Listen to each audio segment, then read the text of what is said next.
Bonjour et bienvenue au JT du siècle, en ce dimanche 4 avril. Cette fois, tout équivoque est dissipé. Plus question de malentendus, ni de retour en arrière. Le gouvernement allemand reconnaît que l'entrée de la Reichswehr dans la zone neutre correspond à un plan mûrement délibéré, dont il assume toute la responsabilité. L'opération est lancée en grand et met en ligne une 60aine de 1000 hommes. Monsieur Mitterrand s'est empressé de prendre acte du fait d'une lettre envoyée hier soir à 20h à Monsieur Meyer.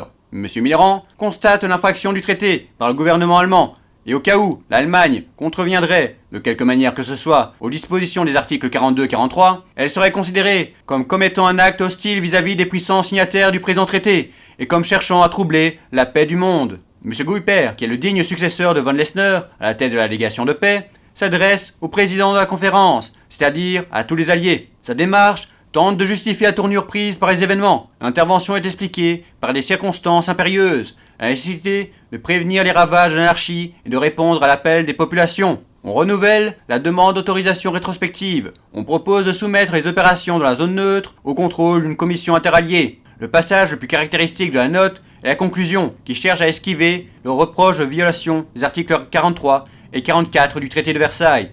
Ces dispositions, dit le plaidoyer allemand, ont été inscrites en vue d'assurer la paix du monde. Toute l'argumentation repose sur le principe d'intervention nécessaire. Or, l'action militaire ne peut que provoquer des désordres qui menacent de ne pas rester limités au bassin de la Ruhr. Elle comporte le risque de destruction matérielle grave. Elle expose des populations paisibles à de sanglantes répressions. L'état-major allemand a patienté aussi longtemps qu'il a été possible de croire que la France se laisserait duper. Puis il s'est décidé à jeter le masque, encouragé peut-être par certaines apparences de désaccord entre les alliés. La France agira seule s'il le faut, mais elle compte fermement sur le concours de ses alliés, qui ont pu apprécier sa patience et qui se sentent certainement solidaires d'elle dans cette épreuve décisive.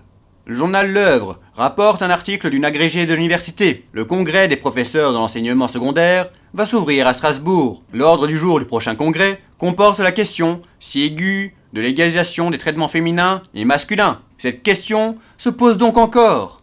Nous pensions avoir le droit de la croire définitivement résolue dans son principe et dans ses modalités d'application. Le jour où nous vîmes l'État français apporter la garantie de sa signature à la clause célèbre de la Charte du travail, à travail égal, salaire égal. Et pourtant, il n'en est rien encore, ou plutôt, avec une fantaisie vraiment déconcertante, nous voyons ce même État rétribuer, ici au même taux, là à un autre taux, inférieur, les femmes fonctionnaires de ces divers services. Mais, pour la seule femme professeure dans les lycées de jeunes filles, la loi du 6 octobre 1919 a consacré une notable différence de traitement entre elle et son collègue des lycées de garçons.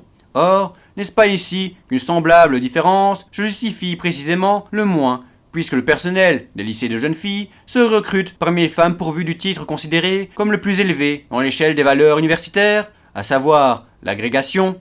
Depuis plus de 35 ans qu'a été créé en France l'enseignement secondaire féminin, les femmes agrégées de toutes catégories reçoivent un traitement inférieur et doivent obligatoirement à l'État un nombre d'heures de service supérieur à celui de leurs collègues masculins. Dès avant la guerre, certaines femmes avaient passé les agrégations masculines de grammaire, de philosophie, de mathématiques, de sciences naturelles. Durant les hostilités, bien des professeurs femmes ont remplacé, jusqu'en dans les plus grandes classes des lycées de garçons, leurs collègues aux armées. Or, s'il faut en croire les bruits qui circulent, cette différence menacerait de s'aggraver encore sensiblement si le ministre adoptait sans modification le projet de péréquation de traitement qui se trouve actuellement à l'étude. Voici que l'enseignement secondaire féminin s'inquiète et s'émeut. Des prestations s'élèvent dans toutes les amicales. Pour la première fois peut-être, les congressistes l'aborderont de front comme un problème d'ensemble, étroitement lié à celui de la réorganisation générale de l'enseignement secondaire. Pour la première fois peut-être, aussi, nous espérons n'être plus traités un peu comme des parents pauvres dans cette université française où nous avons vaillamment conquis tous nos galons, où nous est confiée une mission dont nous n'ignorons pas l'importance et dont l'accomplissement nous fut rendu parfois bien pénible. Puissions-nous, cette fois, être entendues et comprises, puissions-nous l'être afin que les difficultés de la vie ne nous soient pas aggravées, pour la seule raison que nous sommes femmes. Nous voulons nous persuader qu'ayant pris conscience de l'injustice dont nous sommes victimes, l'université éducatrice sera toute disposée à donner l'exemple des réparations légitimes, et que notre appel sera le point de départ de toutes les réformes universitaires urgentes que nous espérons et sur lesquelles le Congrès va être appelé à se prononcer. C'était le JT du siècle, l'info de notre histoire.